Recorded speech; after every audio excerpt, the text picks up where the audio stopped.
All right, guys, this is Nolehighlights Central coming back at you with a YouTube video. And it's been a couple of days since I've recorded, but I brought back my guy Jay with me. We're going to try to get some positivity, smiles out here on this great Valentine's Day. I hope everyone is having a great day with their significant other, person they might have a crush on, who knows.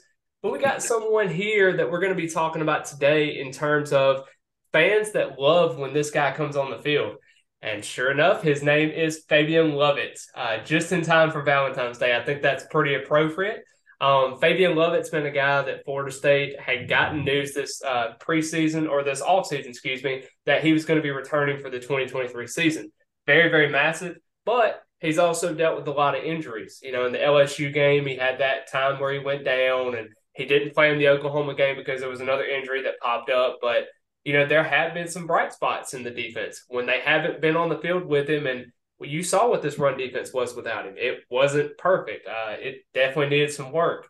But Fabien Lovett, when you're bringing in guys like that, you're bringing in guys like Braden Fisk, Darrell Jackson. I mean, you got a ton of guys there. Even a KJ Sampson as well, that I think is a younger freshman that you can bring in.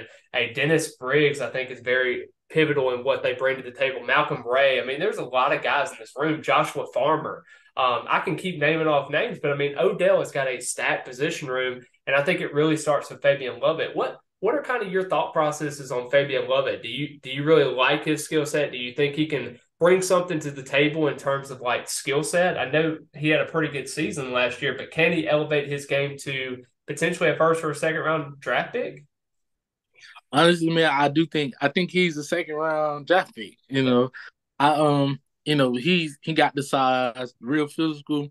He's one of those type of defensive linemen. Like once he get going, it can Yeah. be real scary. Like I done seen some plays where he just completely moved the offensive line out of the way. And as far as like his leadership, his veteran experience, man, this defensive line need that. It's a fairly young, defensive line room. So I think it'll play out real well, with his leadership, his experience and stuff. And he's a dog, man. It's like you say, you seen how the defensive line, perform. It wasn't the best. It got us through though, but Yeah. it wasn't the best, without him. So this defensive line now with what they done, the moves that they done made, you got the young guys, Daniel Lyons, that Fisk, Braden Fisk, you Mhm. know. So all that, you add and then you add Fabien Lovett, it can get real special this year. Yeah, and I just kind of wonder because it kind of takes me back a little bit to the 2020 season. You know, you had Marvin Wilson coming back, you had Corey Durden coming back in that season. You thought something was really, really going to be special. And you thought with the newer coaching staff, you thought this was going to bring some energy to the program.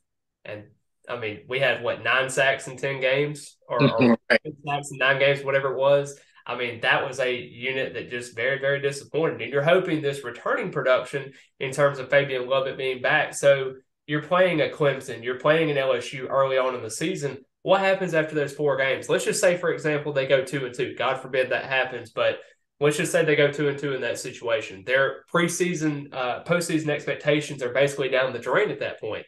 Do you think with having guys like that in the room with experience like that, with the Fabien Lovett, like you said, Dennis Briggs, I mean, there's Braden Fisk as well. And then you got guys like Jared Verse, Derek McClendon, who's been in the program for quite some time. You know, Gilbert Edmond, who's been a South Carolina guy for quite some time as well. You got a lot of returning pieces on this defense. Do you think that having that experience will definitely help those guys if something does go south and they kind of hit that adversity wall? Yeah, I definitely think that'll really help him. Not only just the defensive line room.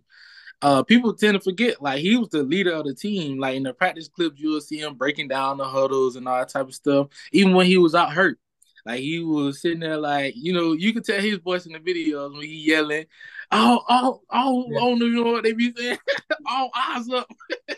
So yeah, man, like he definitely provide that leadership, just that dog mentality. It seemed like, and I don't want to say I could be reaching, but it Yeah. seemed like when he's actually playing, it seemed like the whole team just like you see that energy firing off on all cylinders. So yeah, I do think he'll be, helpful in that type of situation. If we go down here, he'll be able to help boost the team energy.